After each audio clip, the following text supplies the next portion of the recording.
Un maestro tóxico fue reportado por toda la clase y casi pierde su trabajo.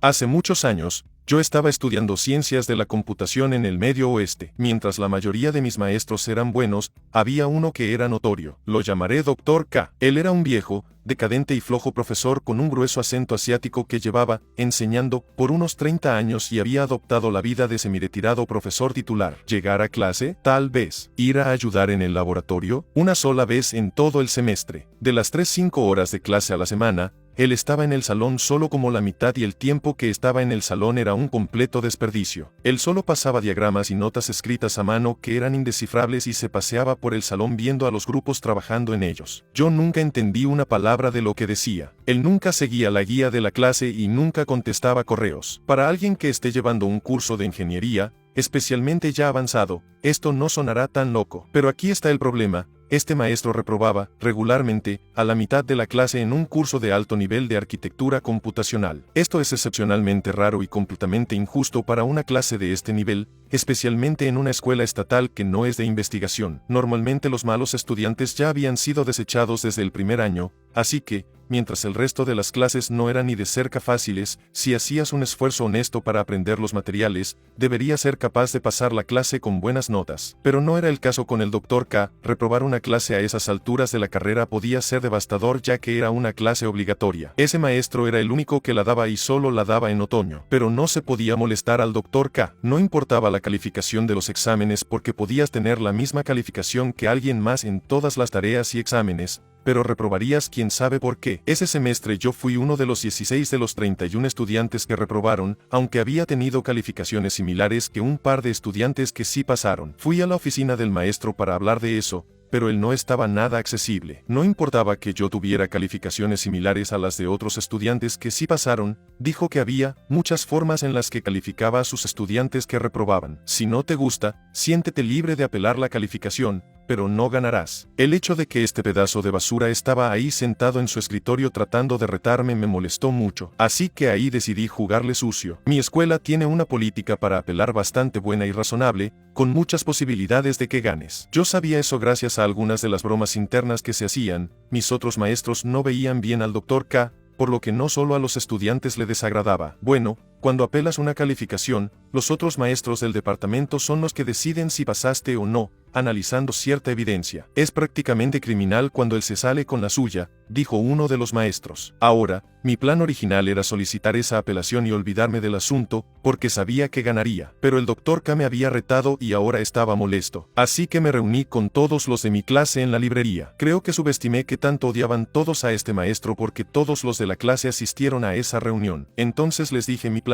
Todos tenían que apelar su calificación, incluso los que sí aprobaron. Eso ayudaría a su promedio general. A esa reunión llevé muchos formatos prellenados de apelación para que todos los llenen juntos. Fue el momento en el que vi más feliz a ese grupo en todo el semestre. Creo que fueron un total de 22 apelaciones. Debieron ver la cara de la jefa de departamento cuando llegamos con el paquete de apelaciones. Ningún otro departamento en la historia de la escuela había tenido tantas apelaciones para una misma clase, menos contra el mismo profesor. Sé esto porque fue el mismo rector que fue con nosotros y nos lo dijo. Había tantas apelaciones que nos tuvieron que atender en grupos de 3 o 4 personas. 2 semanas después obtuvimos respuesta. Todos, literalmente todos ganaron la apelación. Al Dr. K le dieron una advertencia formal de parte de la escuela y le quitaron la mayoría de sus clases que ahora son impartidas por otros maestros. Aún sigue enseñando la clase de arquitectura computacional y algunas de primer año, pero de acuerdo a lo que escuché, ya no ha reprobado a nadie en mucho tiempo. Así que, si tú eres un profesor flojo, ten en cuenta que algún día te puede tocar un alumno como yo,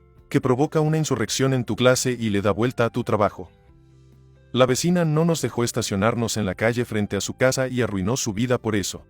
A mitad de nuestros 20, mi esposo y yo compramos y nos mudamos a nuestra primera casa modesta con nuestra hija. Yo hice un gran esfuerzo por conocer y hacer amistad con nuestros vecinos y todos ellos me advirtieron de tener cuidado con una persona en particular, Jane. Ella había vivido en esa calle por 3 años y para ese punto se había ganado el apodo de la odiosa Jane, ya que era manipuladora, intimidante y molesta. Ella tenía una guardería en su casa, pero sus vecinos de ambos lados habían dicho que escuchaban gritos de pequeños y que los dejaban sin supervisión en el jardín. Es importante mencionar que la pareja de Jane era un policía y los vecinos tenían miedo de represalias de su parte si reportaban lo que escuchaban y veían. Parecía que Jane se aprovechaba de eso para salirse con la suya en su comportamiento horrible. Nuestra casa tenía una entrada para autos lo suficientemente grande para que quepa un auto, pero podías poner dos si le tapabas la salida a uno. En un momento en que se estaban haciendo trabajos en el techo de nuestra casa, la entrada de nuestros autos estaba llena de andamios y material, por lo que estacionamos en la calle y mi esposo se estacionó por fuera de la casa de Jane. Al día siguiente, cuando él fue a su auto, Jane salió corriendo de su casa gritándole. Le gritó sobre su estacionamiento antisocial,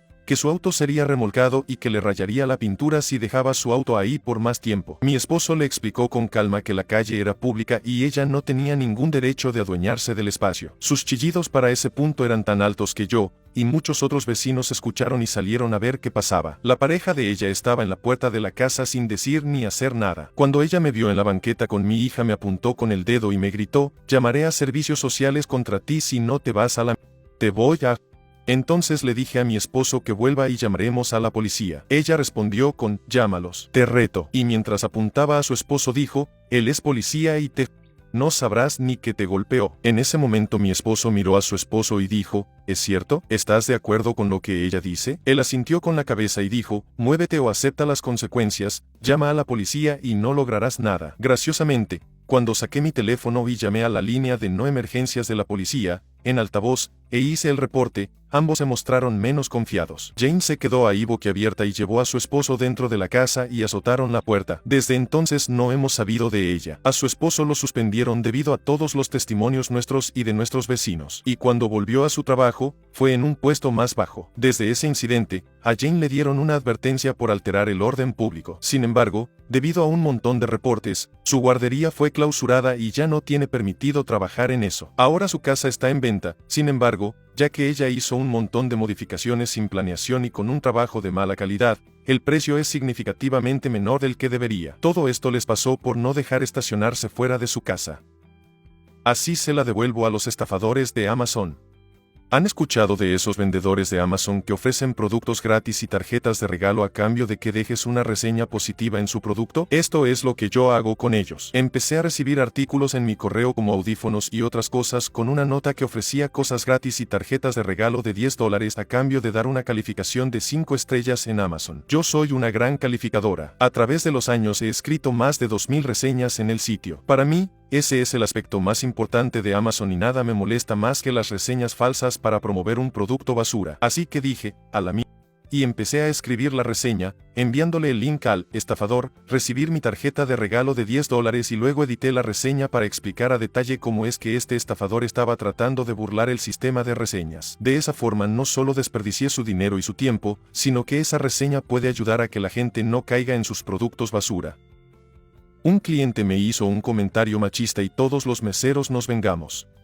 Hace años trabajé como bartender y mesera. Llegó un grupo de tipos y se sentaron mientras yo iba a tomarles la orden. Recibí una mala vibra de ellos desde el inicio y cuando terminé de tomar su orden me estaba alejando de su mesa. Este tipo de unos 30 años dijo en voz lo suficientemente alta para que todos escuchen, camina lento baby para poder verte. Yo le sonreí y empecé a caminar en cámara lenta súper dramáticamente mientras hacía contacto visual con él y sonreía todo el tiempo. Entonces le conté esto a las demás meseras y meseros y todos empezaron a hacer estas caminatas súper lentas en todo momento que pasaban por esa mesa. El mejor de todos fue uno que a propósito tiró algo cerca de la mesa y lo levantó de una forma lenta y sensual, como esa escena de Legalmente Rubia. Él intentó mantener contacto visual mientras hacía eso, pero los tipos de la mesa hacían lo mejor que podían por ignorarlo. Esos tipos se fueron bastante rápido. Mi gerente me pidió mi renuncia por escrito y se la pegué en el vidrio de su oficina.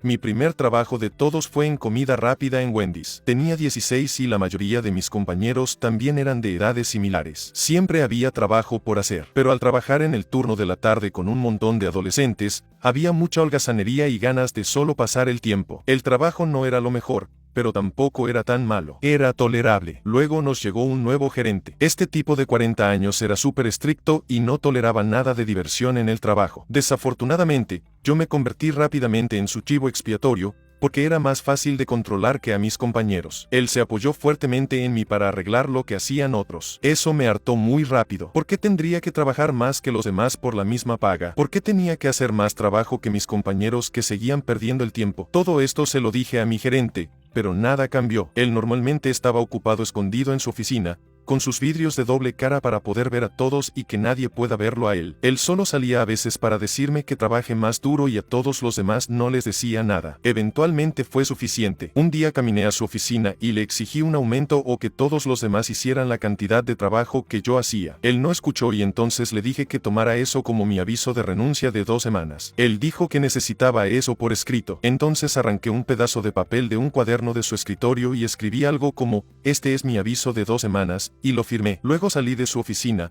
escupí en el papel y lo pegué en el vidrio de su oficina. De esa forma podría verlo todo lo que quisiera. Eso se sintió increíble. Durante las siguientes 2 semanas, el gerente no dejaba de decirme que no era muy tarde para cambiar de opinión. Él hacía indirectas sobre un aumento, pero nunca lo ofreció formalmente.